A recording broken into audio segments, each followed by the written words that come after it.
Woodrow Wilson promised that he would not allow America to become involved in a European war, but the J.P. Morgan Pasteur interests who brought Wilson to power, in concert with one Colonel House and the British statesman Winston Churchill, succeeded in involving America in 1917. The device?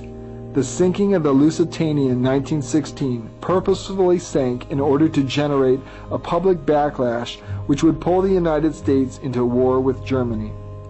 Evidently, modern scholars like Colin Thompson have shown that Woodrow Wilson knew 4 days beforehand that the Lusitania was carrying 6 million rounds of ammunition plus explosives. Lord Mersey, who headed a British board of inquiry, would later remark that the Lusitania case was dirty business. While Lord Mersey blamed the Lusitania's captain, as His Majesty's government had instructed him to do, he resigned, rejected his fee, and from that date on refused to handle British government commissions, indicating his disgust with Britain's highest authorities.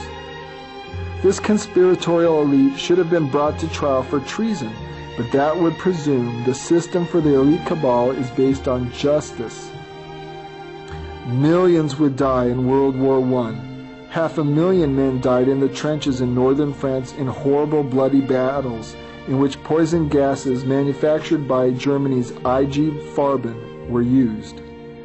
Both David Icke and William Bramley write convincingly that the massive bloodletting was abetted through an alliance between these secret cabals of the elite and a confederation of extraterrestrials, which feed off of death, war, and blood sacrifice. As well, these scholars offer evidence and theories that these malevolent ETs may exist both in our space and time, as well as in another type of space referred to in esoteric literature as the lower astral. In addition, the human race appears to be a slave labor force of an extraterrestrial civilization.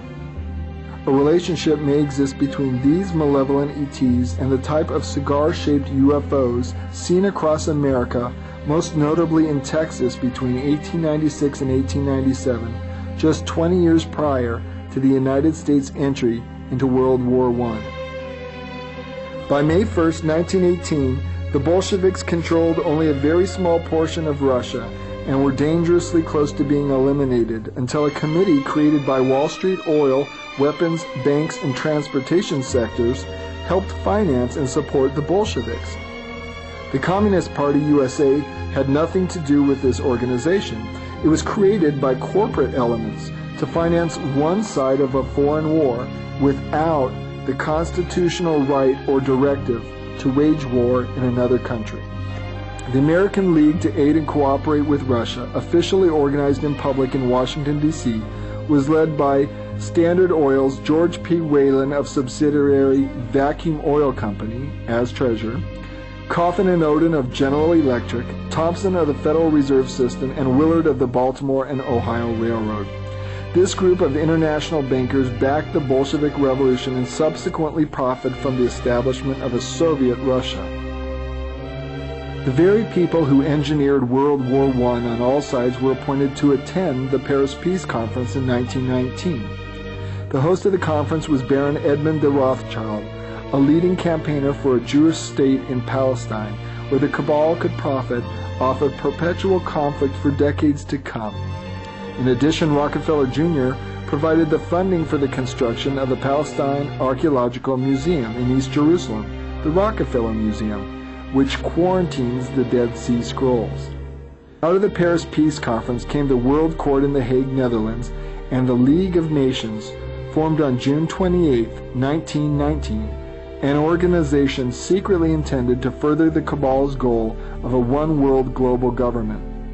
It was determined that the League should convene at the Palace of Versailles, known also as the Palace of the Sun King, symbolically very meaningful to the banking cabal. In the 1920s, John D. Rockefeller Jr. donated a substantial amount towards the restoration of the Palace of Versailles.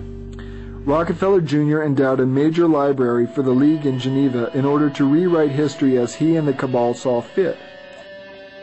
Rockefeller Jr. also financially supported many of the programs of the League of Nations, all the while focusing on a brain trust for the cabal to be known as the Council on Foreign Relations, which he officially funded just